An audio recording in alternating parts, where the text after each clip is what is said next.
to the flag of the United States of America and to the republic for which it stands, one nation, under God, indivisible, with liberty and justice for all. Thank you very much. I know I was going to have to be a participant, I would have stayed home. Good job, Bill, you didn't even have a cheat sheet. No. Okay, minutes from the 6th. Any additions, corrections? I have none. I had a couple changes, but I believe she corrected those. Those are only the beginning, so So we're good? make a motion to approve. I'll second. PJ, Yes. Gene, Yes. Mike.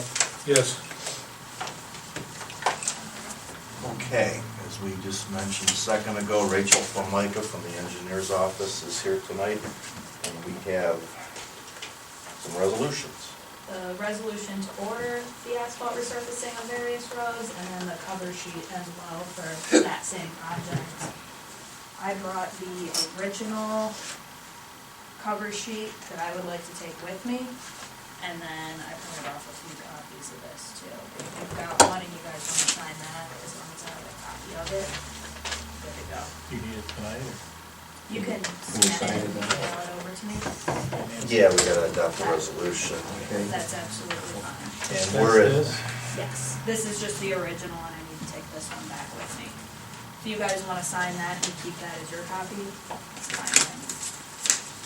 we'll get it right. This is asphalt resurfacing for, it's called various roads, but Creek, Frostwood, Golden Pond, Longview Trail, and Sanctuary. It's a total of 0.17 miles. This is how fast things change. I got 762, but now it's 820, 825. 825 is From the- 762. And this is from probably 15 minutes ago. No, actually, it's a couple months ago. But, yeah, that's what's happening. You need to read that? A little bit. Okay, 2023-11, Board of Trustees determined by, this must be unanimous, that the public convenience and welfare require improvements of those roads I just mentioned. Engineers completed the specs, boards reviewed the specs. Cost will not be excessive in view of the public utility. Board is satisfied the public convenience and welfare require these proposed improvements. Now be it resolved in accordance with the revised code. Okay, I'll make a motion to adopt resolution 2023-11. I'll second. What does it have on there? I do not see that. I don't Who seconded it? Gene seconded it.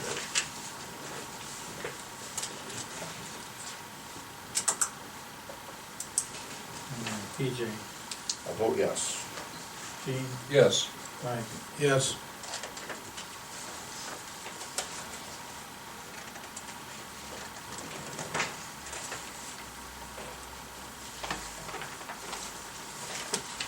Tell me what that went from again, 7? That estimate doesn't have a date on it, but it went from 762. It was about a month ago you guys revised it, didn't it? About that? Yeah, it's not a little. Yeah, I think we actually started out closer to 700. 762 to 8 what? 25.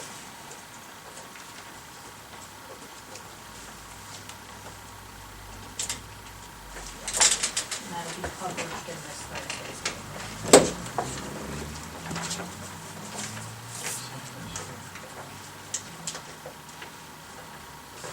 That's a Rachel's got. Okay. Yeah, and we'll be opening those bids on the 7th. You gotta set it for the morning then. Yes. So we gotta do a special meeting.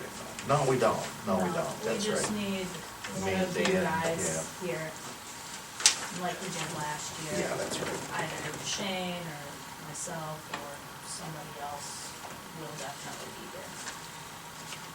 Just gonna post it. Yeah, that's all, just on the cover.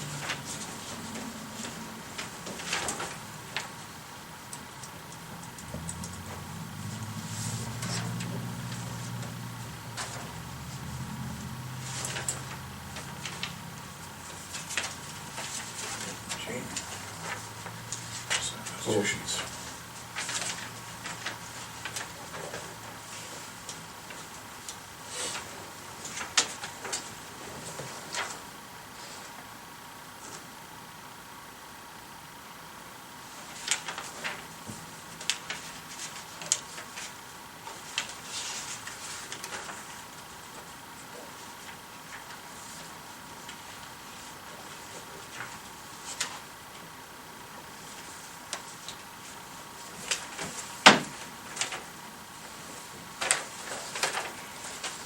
Okay, these all go with you? I'll take the cover sheet, my little packet there, and then if you can have Nancy scan that and send that over to me tomorrow. Is Nancy on vacation? Not tomorrow. That's no.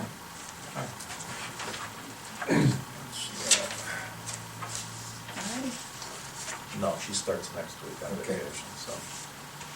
thank you guys. Thank you. Thank you. We'll feed those horses. I will. They'll let you back in. Okay. Scheduled reports for tonight is Chief John Phillips from Auburn Volunteer Fire. Okay, report of calls from January 1st to February 28th. EMS calls, we had 88. Last year at this time, we had 74. Fire calls this time was 69. Last year was 42. Total calls was 157.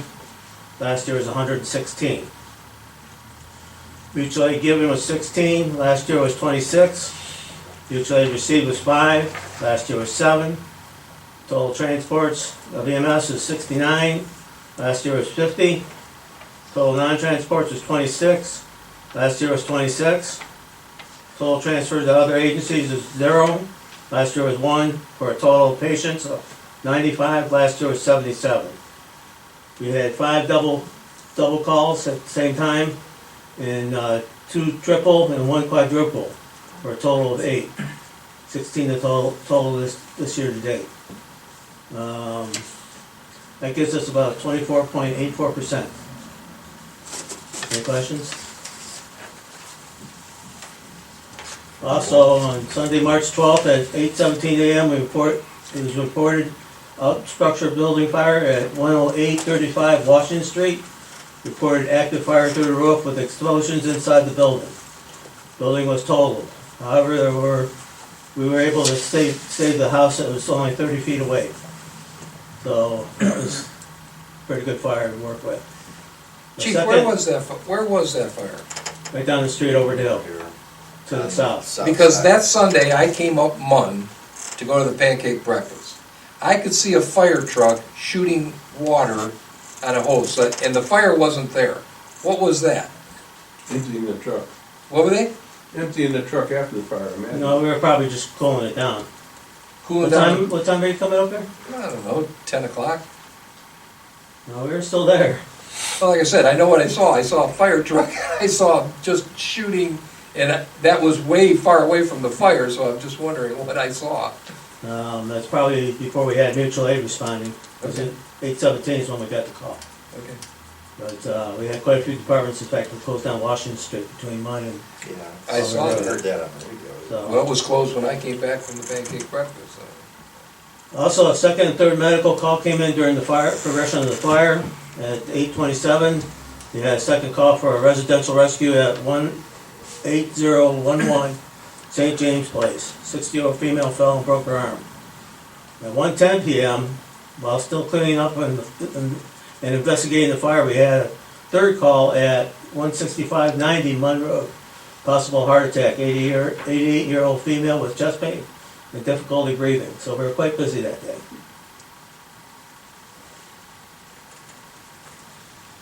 Hey, Chief, there was something that was going on in 422, just west of Munn, a few days ago. We saw some rescue squads out there. There's an MVA, motor vehicle accident. Was it? Yep. A weird place for an accident, it's kinda like in the middle of nowhere. Any other questions? That's it, that's mine. That's it for my report.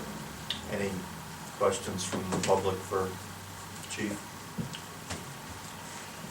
All right, we'll move on to trustee reports, and we'll start at the other end with Mike Trine. Okay, one thing I wanted to go over is I got a text from Keith Blazer. This is discussing how we're gonna handle the funding for the ARPA funds that we sent over, because they got the grant for the oxygen. And so he sent me it's gonna be a modification to the contract. And so I'm gonna read that, and then you guys can get a copy, I'll have them send over a copy, you can take a look at it. So this is based on, basically it's the same numbers we had before, but they brought in for the projects, A, replacement of outdated mobile and portable communication equipment. B is gonna replacement of self-contained breathing apparatus cylinders, which is what we originally had. And now they're adding in the harnesses, face plates, accessories, replacement of rapid intervention team air packs and associated face pieces and accessories. So, most of that's gonna be taken care of by the grant they got, but there's still some that, the fire department will have to pay, they'll use our funding for that. And then, they're putting, I had them put in, one of the next line of items that we had beyond the first three that they gave us. And so C is gonna be acquisition of battery-operated emergency rescue tools, i.e. cutters, spreaders, rams, pumps, and accessories, to replace existing hydraulic-powered equipment.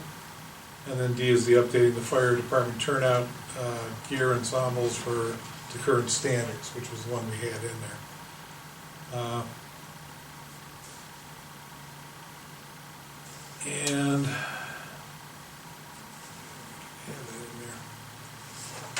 they'll be using that, the funding we give them, the 239, that will be totally used for those, and there won't be anything left after that, so.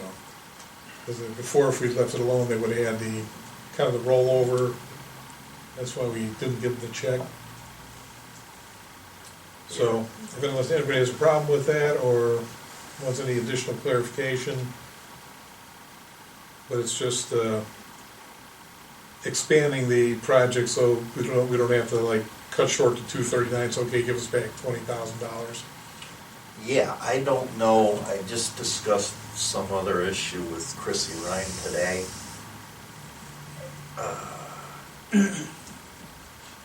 Well, I guess this would still be for fire department use, so Right. we don't get into specifics as to what we're buying anyway, so we're covered. All right, yeah, we're covered there. Okay, so hopefully they'll have the revised contract for the next meeting, we can go over that and just make that revision to it from what we originally signed. And we should then be able to stick with our, I don't know if we'll have to modify our resolution that we originally did. That's what I was We're gonna have to look, I think wondering. we're gonna have to look at get the wording to that to match what they have in the contract, All right. so we can release the. I actually am talking to her about something related to that, so we'll follow up. Get with Nancy in the morning, and we'll just send her a couple questions instead of just one. Okay. I'm coming up tomorrow to do that. All right, that was all I had. Gene McCune. Once again, I see we have a lot of resolutions tonight, so I'm not going to take a lot of time. I had the great privilege to attend the Kenston 5th grade intermediate school DARE graduation once again, as I did last year. It was an honor to do so. I got to shake hands with each one of the 5th graders and congratulate them. One of those was Dan Masco's lovely granddaughter. And hopefully next year, if I can attend again, I'll be shaking hands with my 2 granddaughters. So it's a big event. They have a lot of kids in the 5th grade, and I enjoy attending it. So that's all I have. we'll have more stuff coming as the weather warms up and the mud dries up. We'll be able to start phase 2 over at the park. You know, we've got that first phase done with the trees gone. Next will be, leveling it out, so that'll be moving right along too. Yeah, that's still part of the first phase. Right. So that's how we got it broken down. Okay, I just have a couple things, and this is on Gene's turf, but I gotta mention it. We got the new sign up there at Adam Hall. So, I think very that nice. looks really good, I do. And this one's built to last, unlike the last one, it was built with untreated lumber, and that's what happened to it, the wood rotted out there, it was built from. Because we got what we paid for there. Okay, I went to the Health District Advisory Council meeting last week at 7 o'clock. And I also went to the special meeting of the County Board of Health at 4 o'clock. And it was a special meeting in which I talked to Mike at length about it. Gene, you and I tried, we kind of lost connection that one morning. This is the new agreement that was, we got advance notice of almost 24 hours that cross-jurisdictional cooperative agreement between Jaga Public Health and Lake County General Health. And this is, I guess you counted them, 28 pages? 28 pages. Every township in the county, no township in the county saw this more than 24 hours prior to it being voted on there. Of course, we do, as the Health District Advisory Council, each township has a certain amount of oversight of the Board of Health and Jaga Public Health. Had this, and this staffing, I guess this is going to be almost the only staff that's going to remain employees of Jaga County are going to be vital statistics, and because of that, this isn't a full merger. This is just a cooperative agreement. Had they gone full merger, it would have required approval of the Health District Advisory Council. So technically, they slipped under the wire with this, but, and theoretically, per Carolyn Brakey, who's on the board, she did most of the presentation. This should save the county somewhere between $300,000 and $500,000 a year. Remains to be seen. You hear these things before. I don't know what happens going forward with this. I asked a couple questions, like if they were going to give consideration to kind of the specialty operation we have here in Jaga County with the Amish, that they don't have any experience with in Lake County. Really did get an answer to that, and what nobody talks about is that's a big part of what the county spends is in the Amish community, a big part. Nobody mentions it, but there were plenty of questions asked. There were very few answers given, and it was basically this is how it's going to be. The staff the staff that's being laid off March 31st got to make their comments, and they were. I don't know if they were considered, they were heard publicly. And at the end of that hour and 20-minute meeting, they voted unanimously, our Board of Health voted unanimously to join that. All right, so about an hour later was the Health District Advisory Council meeting, which is regularly scheduled by a year ahead of time. One of the members of the Board of Health was to be reappointed. There's a screening committee of 6 people, and I give them credit for being open about this. This was how blindsided everybody was. Jonathan Tiber, you guys know him. Dan, you've met him for sure too. He said, a week ago, we would have given a unanimous recommendation to reappoint the member that was up for reappointment. And due to what happened an hour earlier, they said, we're split, we're not making any recommendation. So, as it turned out, the vote was held. Dr. Mark Hendrickson was the new appointee, and the member that had voted just a couple hours earlier left with 2 votes out of 18 possible. It was quite a stunning turnaround. I don't think anybody saw it coming, other than the insiders on the Board of Health, and obviously some of the staff had some inkling that this was coming. Gosh, it'd be nice if they had come around and asked some opinions around the county. If, you know, Mike, you've been here, when they have a funding issue, Gene, you were here, you probably remember this too. Bob Weisdack would say, what are our considerations? You know, Right. what do you think of assessments? What do you think of replacement levy? None of that happened Not this only year. would Bob ask that, he would actually take that into consideration. You know, It wasn't just going through the motions. You know, he definitely listened to what everyone had to say, and he put all that information together, and that's what he had made his decisions on. well, I think, you know, I can't use the term publicly, but you had that Board of Health totally disregarding the townships. Arguably, you know, statutorily, we're kind of there, well, we make the appointments to those boards. Our opinion wasn't taken or considered prior to this agreement, nor were we given much of a chance at all to review it or comment on it. And then an hour and a half later, you had the standing member of the Board of Health kind of thrown out on his ear. And you don't often see that kind of turnaround in Joliet County. Things are usually a lot more cordial than that, but this was quite an afternoon of meetings. This isn't the same Joliet County I remember 16 years ago. Yeah, this was not what I expected that day. So, What's we going can on make there a is what comment. I actually We expect can- anymore. Yeah, if here's the agreement that we've had for not even a week yet. If anybody wants to see the agenda from the meeting, I've got all that paperwork. There was a lot of it.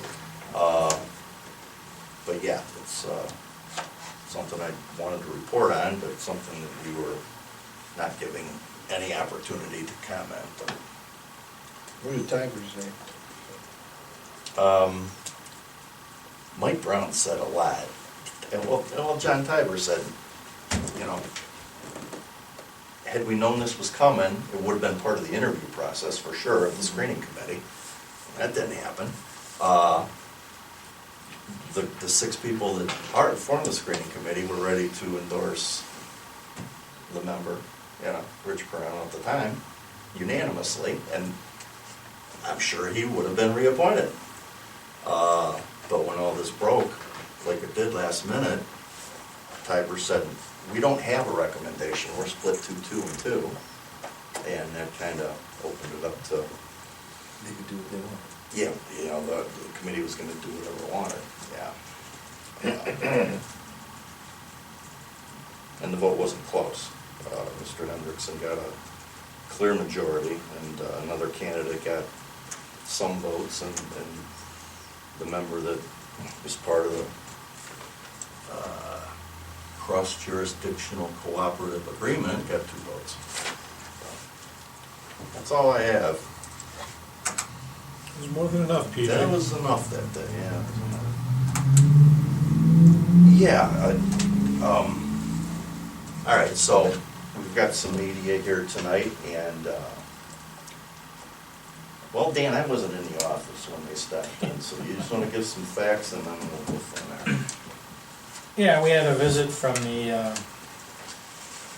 it was a revenue agent from the Internal Revenue Service, Department of Treasury.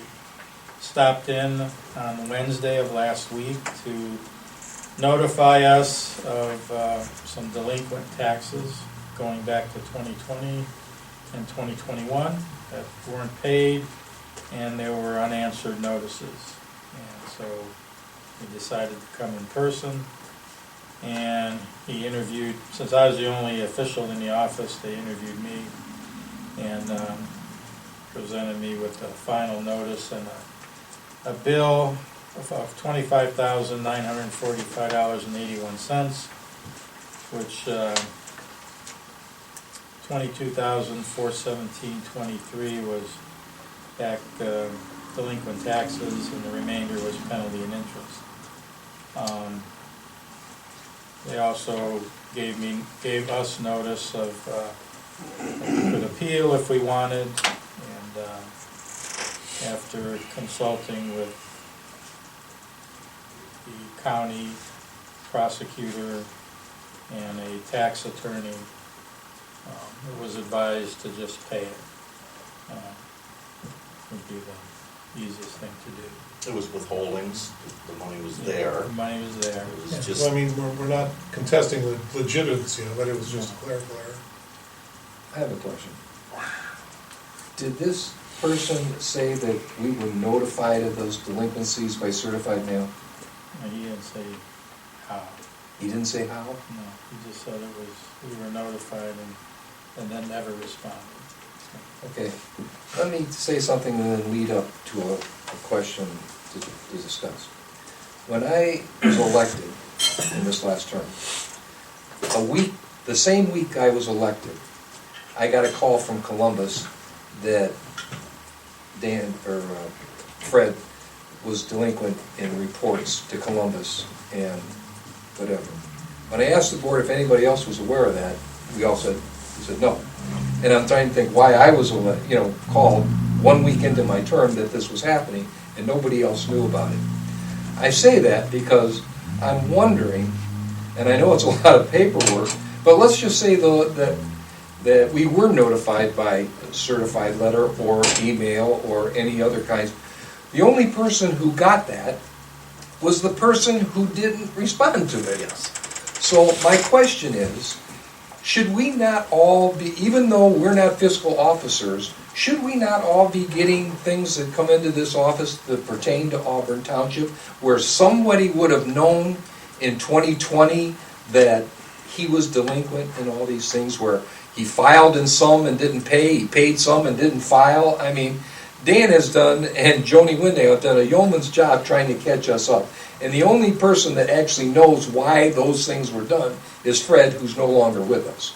But is there some kind of mechanism, whether it just be email, if something comes into Dan, email, or comes into me, email, can it not be emailed to everyone so everybody knows where we're at? If we did, I'm sure this would have never happened before I even came on the board. So that's what I'm throwing out to. Is there a way to do that? Not saying that the fiscal officer, that we should be watching everything he does, but he could be watching what we do. Everybody should have an idea of what's going on here. Well, what you're saying is, right now, I've heard rumors to the fact that I do have an Auburn email. I've never used it. I use my own personal email. Any other emails that I have sent in, either have sent my personal or to the admin email. So Nancy emails all this stuff to us all day long, everything. Why can't we get an Well, email? that's what I'm saying. If we get rid of all the personal emails in here, and just we'll have one single email, a central email that everything goes into, and then it can be copied to, and say in the header who it goes to, and it could be, and everybody can have access to that, so, that's what we do in my company. We have one central email, everything comes to everybody's desk. So, every email that comes into the company comes to my desk and comes to everybody else's desk. And then you go through the emails, and the ones that, you have to take care of, you take care of. Well, I believe, But everybody has access to it. I think this decision to be the single point of contact is the decision of the fiscal officer, because he's a fiscal officer, and there's some power that goes along with that position. It certainly should be our policy, and I thought this policy was changed. Gene, you'll remember when you were your first go-around, all the mail went to private residence on Ravenna Road.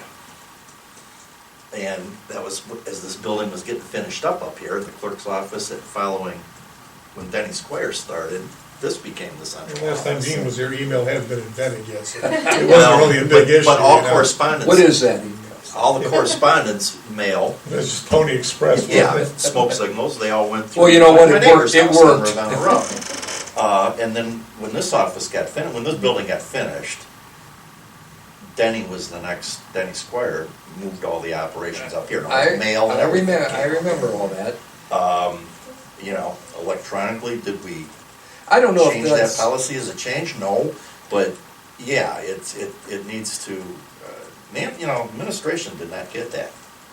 well, that's what I'm saying. The only person who got the letters, I'm assuming, that we were delinquent was the guy who was making us delinquent.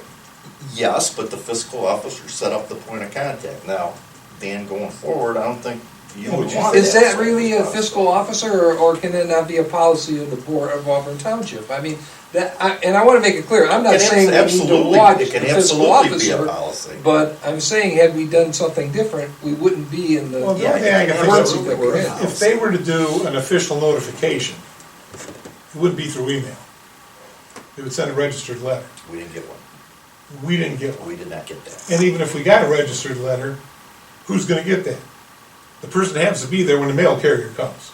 Well, most likely. It could would be, and it could be, Nancy, and most likely, it's gonna be Nancy unless Nancy's on vacation, Well, Nancy would Then have it known might be about it, and we Jane. would have known about it. Yes. you know?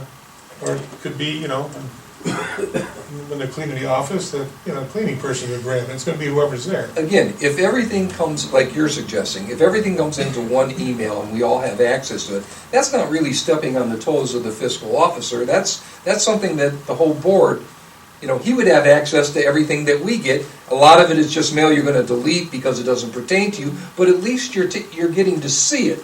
And if anybody would have got an email on this board that said, hey, by the way, you haven't filed for 2 years on your taxes, somebody would have had a red flag and said, hey, Okay, what's going on? Let me propose a question to Dan, and as the fiscal officer.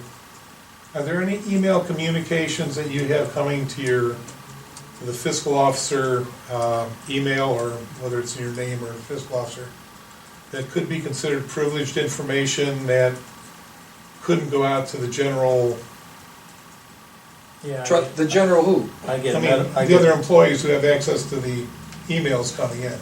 from Burnham and Flower, I get dozens of emails every day pertaining. to Medical and all that other stuff. Okay, so there has to be, see, right there, you can't do that. You can't take, people's medical information and be coming across a group email. Yeah. So, just that one as an example. Yeah, question, Dan, the representative who did visit you in person, if there was a registered communication, wouldn't they have had a tangible copy they could have produced in addition to some electronic mail? I suppose. I mean, is that something that should have, or could be requested just to, to avoid any further muddying the waters or lack of clarification? That's what I've heard about the IRS. Once it gets to this point, you can come and say, well, we didn't get a registered letter. Well, we don't care, I'm here now. Well, he was supposed to interview the three of you. Did you receive a call from him? I did not. No, I think he was blowing He probably- smoke on that. He probably sent us registered letters, we just didn't get them. Well, like I said, let's be honest. If you've been in Geauga County long enough, you know there's other townships that have suffered this same thing. Perfect example was Chesterland. Their guy went to jail for 20 years. That was not the same thing. Well, That the was trustees quite didn't know different. what was going on. Yeah. Did they? That was, That was stolen money is quite different than. No, you're right. My Mr. point Lawrence. is that We should know about the the stolen trustees, money. the Good trustees idea. didn't know. In fact, if you'll remember, Dan knows, the first question I asked when this started is to make sure no money was stolen, and we know that there wasn't. But we didn't know that at the time. Dan, if you were planning on stealing any money, you'd let us know, right? on the other See? hand, if this was no later than the second quarter of 2020, I was here at a meeting in which there was a question on the part of a warrant, and it had to do with the IRS, and I remember asking about it. And I don't know that I have the documentation now, but back at that particular point in time, Fred insisted that he was current and that it was the mistake of IRS. And that was, there's probably a video on that. If someone wants to go back to the second quarter of 2020, there's probably a video at auburntownship.org. Yeah, Fred was pretty good at giving reassurances that everything that he had been behind was caught up. And no, this was just a clerical mistake, and I don't want to get into much of his method of operation, but, well, the people that knew enough to pick up the phone and call Auburn Township and say, hey, where's my money if they didn't get paid, those people got paid. That didn't happen. People No, weren't calling here but- looking for but money. it- It was agencies, it was organizations, Yeah. it was things like that, that the paperwork was, And unfortunately, like slow I to be said, done. Fred's the only person that can actually answer those questions, and I don't know Yeah, if I he mean- even knows. You know, eventually, I mean, I think we did receive some warrants. It took a while, but I think we did receive some documentation that, you know, it seemed valid at the time. But I remember asking questions about a warrant that had to do with the IRS and I don't remember. And did Fred give you the same answer that he gave us? Just what I remember him saying is that it was a mistake of the IRS. It was their mistake and not his, and he was current. And, you know, I wondered, well, obviously, who knows? But I mean, that was a question that was resolved. Oh, I don't know. We got the written documentation that caused us not to ask any questions that time any further. However, All right, so we know where we're at. We Yeah. know where we're at. Dan just said there are things that he gets that are confidential that he needs to get. I get, and I understand that and appreciate that. Just What to about give- the things that aren't? Give you another example, the UAN, the accounting software. You're supposed to be notified if 2 reconciliations aren't done. 2 consecutive reconciliations aren't done. Let's say I didn't reconcile January and February, you should be getting an email, a Who should? notice, We should? the board. The trustees should? Yes.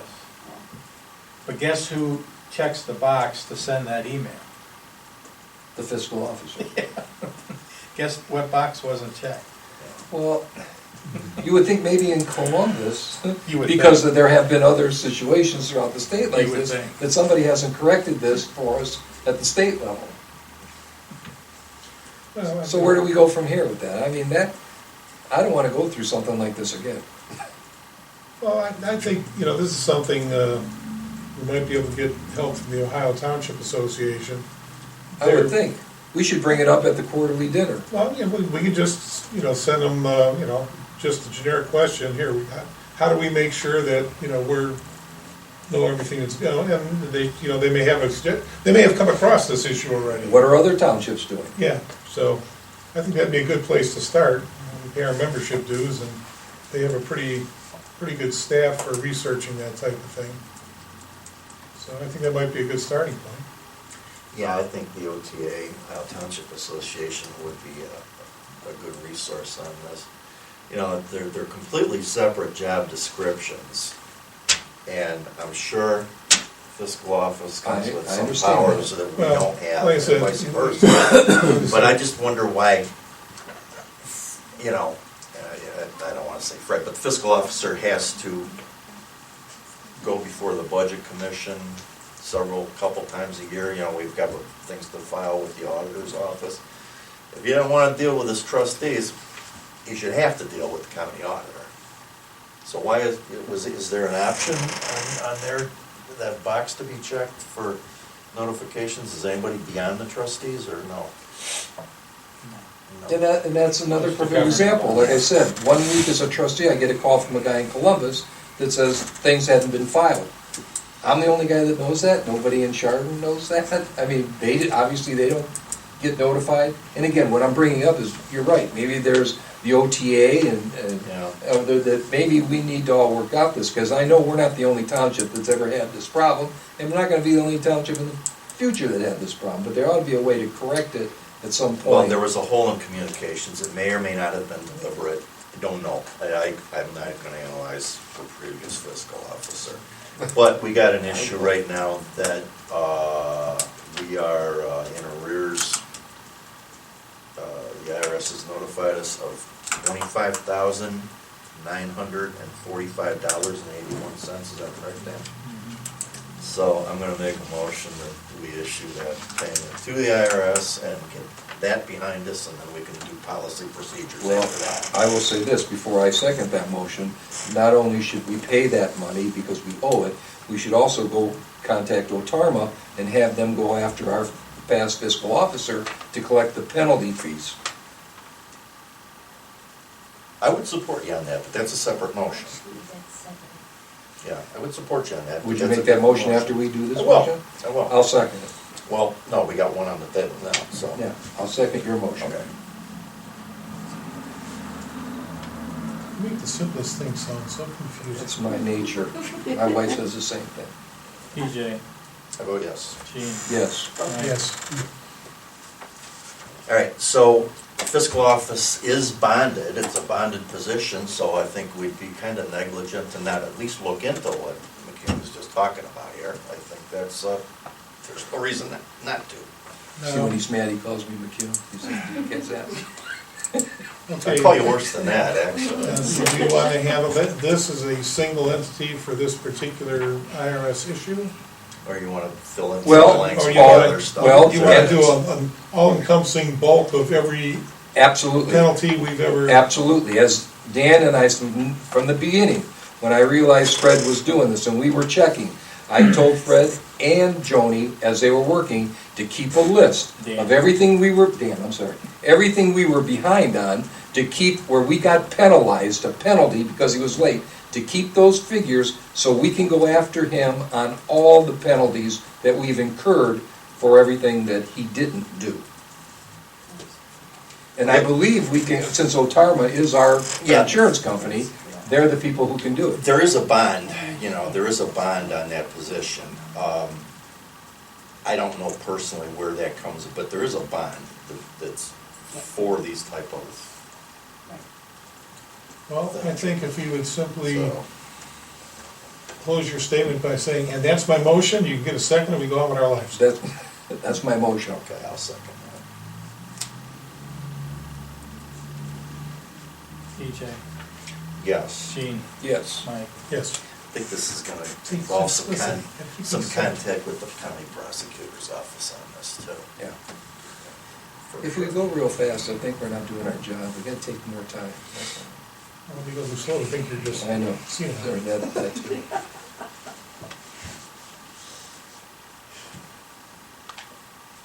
Okay, so we got the IRS off the backs now, FBI, DEA, ICE. I'll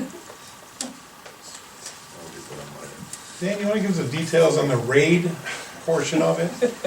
Well, if you read the article. I think you already did. It was a friendly visit. Was there a bunch of guys out there with like Tommy guns and stuff and I asked him if he was armed, he said he wasn't.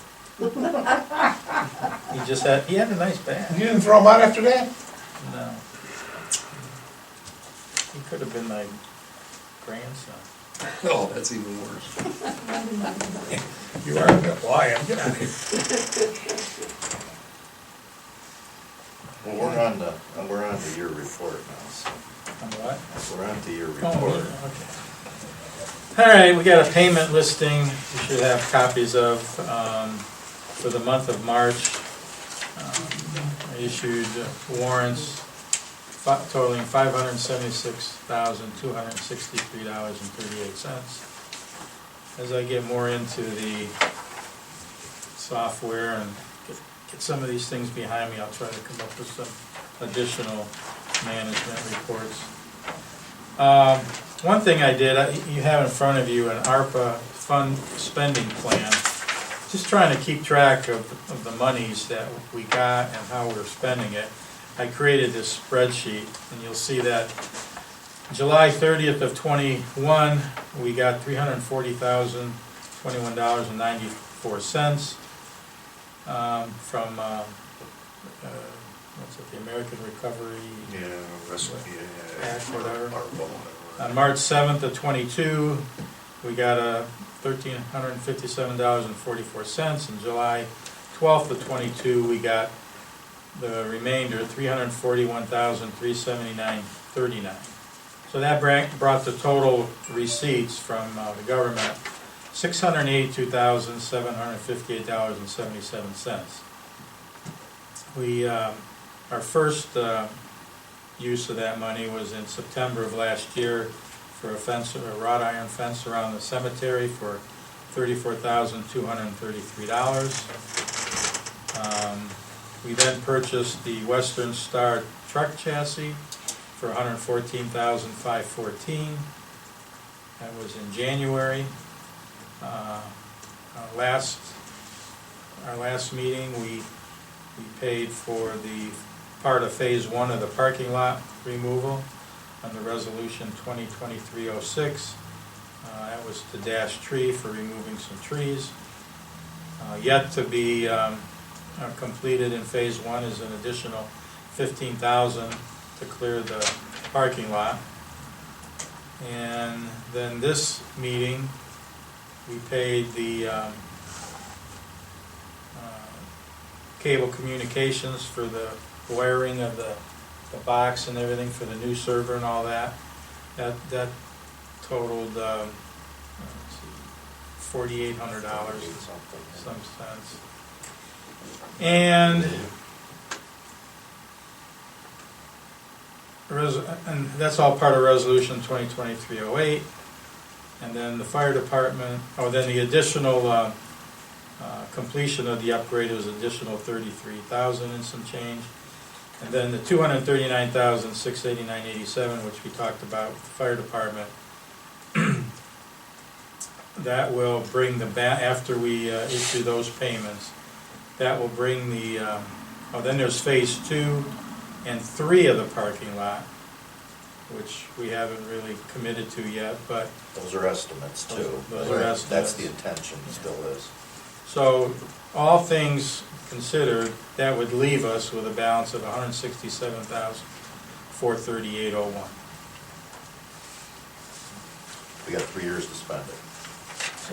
I think it's the end of 24.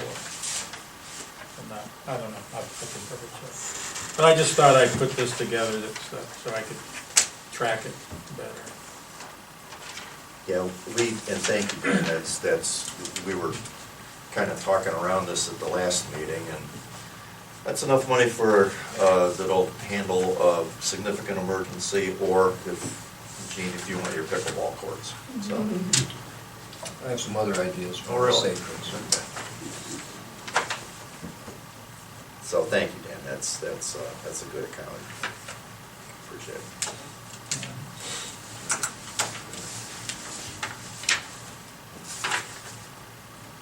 That's all I got. Okay, Resolutions, right? yeah, we got a bunch of resolutions here. We did, yeah, various roads. Something from, made contact with Middlefield Bank.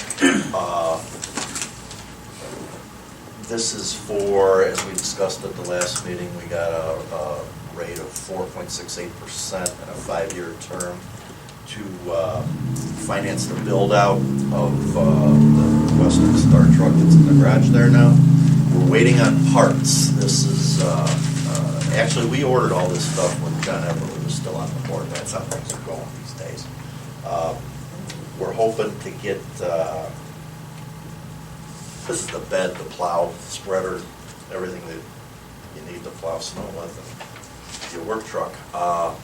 Should be in by, they're thinking June, July, and we're hoping to have the thing in service by early winter.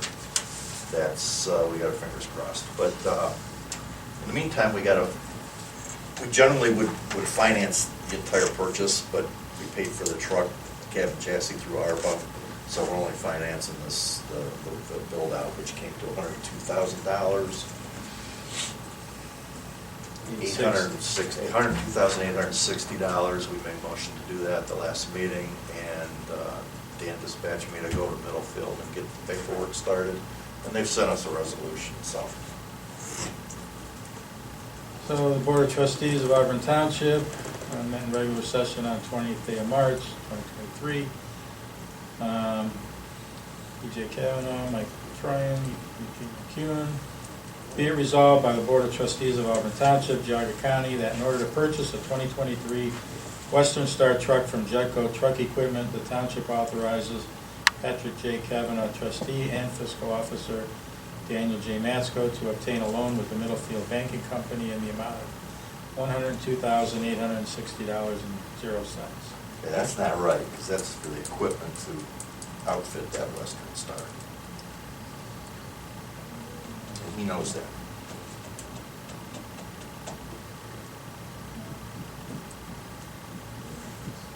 Is it just a matter of terminology? It must be, because I took him the quote from Judco, and we discussed that at length, so he knows it's not the truck. He actually has the copy of the title that we were yelling at. Is he on the right amount? Yes. You may want to check with that, because it could have something to do with the collateral aspect of it, since I don't think you can't repossess your truck bid. You kind of have to take the whole truck. They can't repossess a truck from a public entity either. I just found that out too, so. Well, we don't have to pay it. Never mind, do what they want. Well. Yeah, that's not right, so, Well, you talked to him, PJ, why don't you take I that? did. As we said, we're kind of ahead of the game because that equipment isn't even available to us yet. This is not the way you used to purchase a truck 5 years ago. Let me take that back to him then. So we're gonna put that one on hold. Yeah. So that's been tabled, is that correct? Yes. Yeah, he read it, and we didn't get a motion to do anything, Okay. so that would be tabled. Yep. I'll give a motion.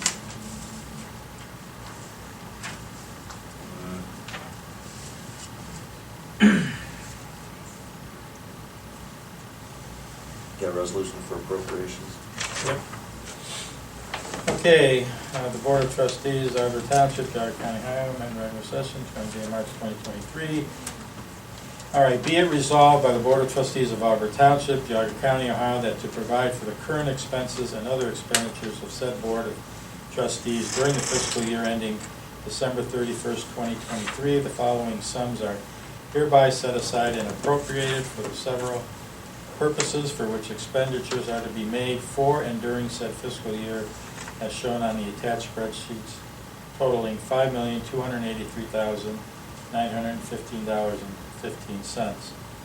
So back in February, we did temporary appropriations, so we, to authorize, keep the township running through the first quarter, and by the end of the first quarter, by law, the temporary appropriations expire, and I have to submit to the county the permanent appropriations that keeps us funded for the year. So you've all got a copy of the appropriation budget, which totals $5,283,915.15, and it's a line-by-line item, which will then be sent up to the county.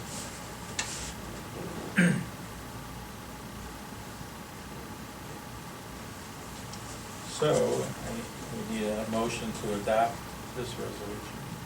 So moved. Second. PJ? Yes. Gene? Yes. Mike? Yes.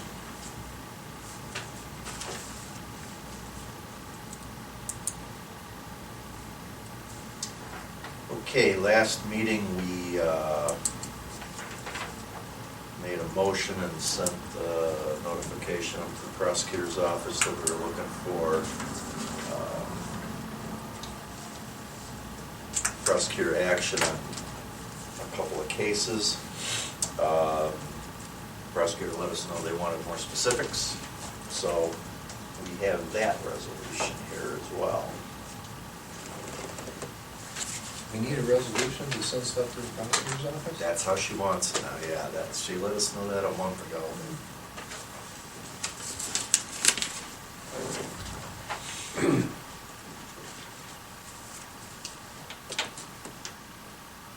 And we asked for prosecutor's action on these two cases, but she she wanted to be more specific. Bill, does the Kenston Board of Education use the prosecutor's office, or do they have their own? No, well, both. Both? But you I'm do not there use, anymore, but I But can when tell you you were what there- did happen, yes. you use the prosecutor's office? She's free, Yeah, right. so we used her as much as we could. Okay, Everybody else they use costs a lot of money.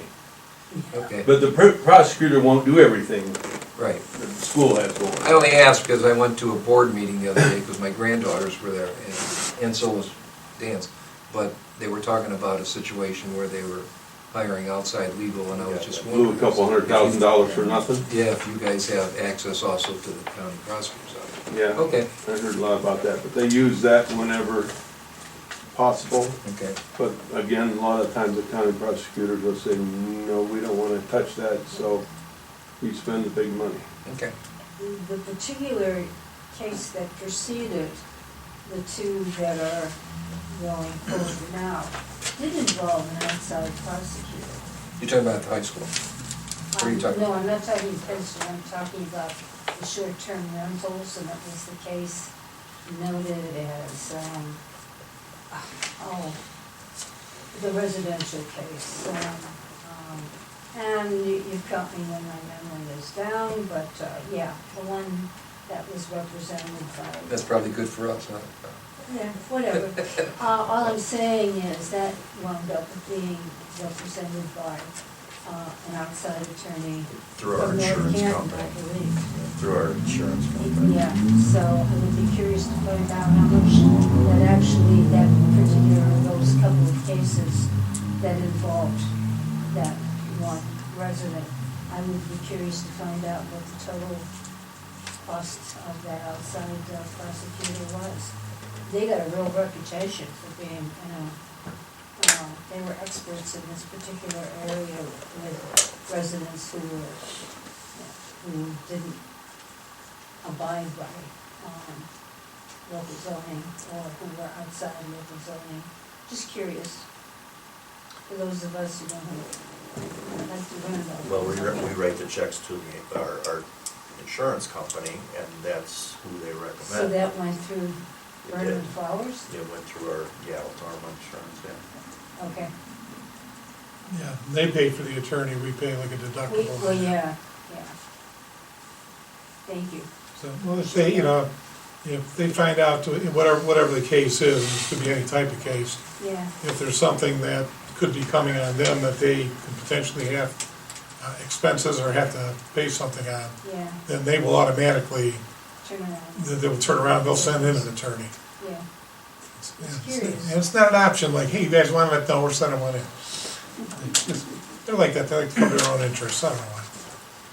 All right, so this is at the behest of our prosecutor's office, so be it resolved, Board of Trustees of Auburn Township, that the township authorizes prosecutor Kristen Ryan to file a complaint against David and Molly, Sadinsky for short-term rental.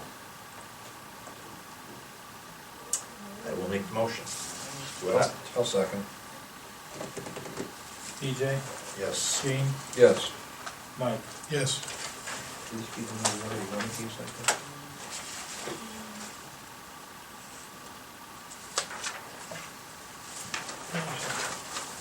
It's also says inadequate anyways, to get back again. Okay, I had those two quotes sorted out here. I made the motion, and Gene seconded.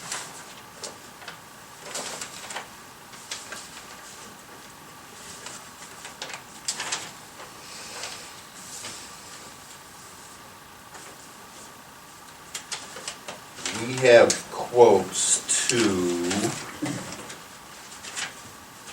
a couple of necessary road improvements prior to the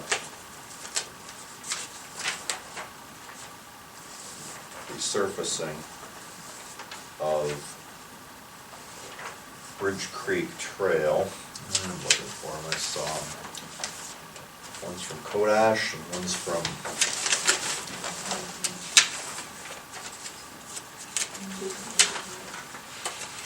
Kodash Excavating. There should be another one here.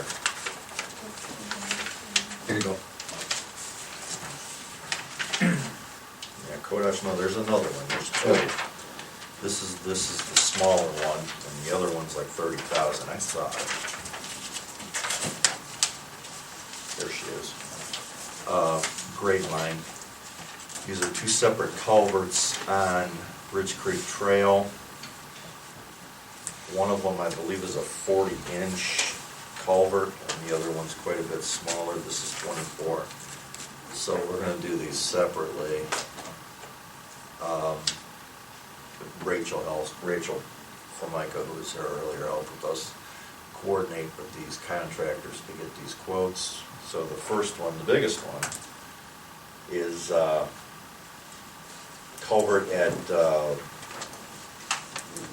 00.140 on Ridge Creek Trail, which is TR 0745. And that is with Grade Line Incorporated, and that's gonna be in the amount of $30,898.72. What's the 72 cents for? What's in there? It's part of the contract. See, everything's in zeros except for that guy right there, that's one of their Concrete sevens. masonry, 3188.72. Yeah. Everything else is zeros.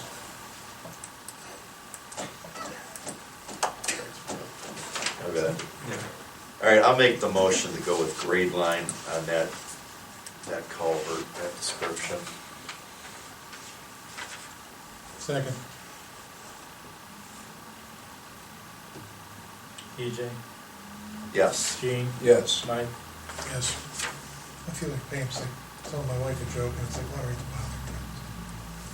Yeah, this one's 80 feet long, that's why it's so expensive. This other one's just a standard 60, and it's only 24 inch.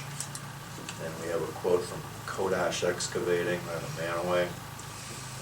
They've done some work in the township before, down on Valley Road, down by Ladue. That was an emergency. So, motion to accept the proposal from Kodash Excavating for the 24-inch culvert on Bridge Creek Road, Bridge Creek Trail, at a cost of $7,250. I'll second. EJ, Yes. Gene, Yes. Mike, Yes.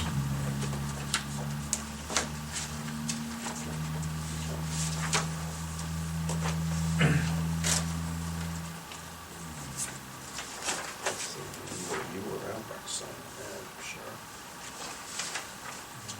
I don't have a contract here to sign tonight from, what's this here? okay, I do, from Great Line.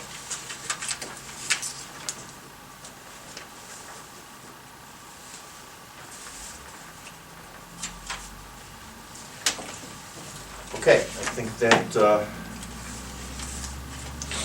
gets us to the bottom of the agenda. So any public comment on anything here tonight or want to talk about? Mr. Timmons? I tried 6 or 8 months ago when they were trimming trees going down Frank's Road. I called Mr. Emmerich to see if he would take down some large trees that are dead. And he said that wasn't in his budget at that time, and he would maybe get to it 3 or 4 months later. And in the meantime, we've had 3 or 4 of them fall down Frank's Road that I've pushed off, but that's all I've done with them. And there's another dozen that are they're dead, so they're coming down. These are right-of-way trees? You'd have to get out the measuring stick, but they're pretty close to it. Measure them and make sure they're on Bill's property. Yeah. We've had these complications before, and certainly they're after they end up in the right of way. Let's put it that way. This is first I heard of that, Bill, and we have put an effort in to take some down. There's some of these that were there probably when if they're those big. They're ash trees, so they've these been are dying ash. for years, so. So these are manageable, maybe. They're not as big as some of these maples we've been taking. They're probably 2.5 foot on the bottom, but they're way up there. And of course, you have wire issues. Yeah. We've done a handful of those lately, so I'll talk to them right tomorrow. Yeah, you can't have No, you can't have stuff falling on the road, so, all right, thanks. Isn't necessarily on the road, you get a 50-50 chance. Actually, 25%. Anybody else? Think Do back. they, provide like an area for residents to pick up wood chips with all these trees that are being cut down? And We have in the past, I don't know if we have a stockpile up there right now, we have where in do you the pick them up past. from? Or where could you, where would you pick them up from? In the past, after we did the Christmas trees, remember when we always did that? We always had a pile going up there. I don't know if there's a pile there right now or not. Tree company we've been working with's been hauling away. I think they've probably been shipping on site, so they might be taking it to their place. But when we used to do the Christmas tree recycling, we still do, but we'd have a shipper on site, and, you get 60, 80 trees in there, you come up with a pile of pine knot. I think this company, this Weaver Tree we've been working with, I think they've been hauling it away. So I can't say that there's any there right now. There has been periodically. You stop them at the road garage? When we're doing stuff that we chip, Weaver Tree's been hauling them out. They Yeah. probably got their own how to get rid of their policy in place. Okay. If you get any double mulch black up there, let me know. I doubt that. I doubt you'll have that. That's what she's looking for. Anybody else? Well, thank y'all for coming out tonight. Thank you.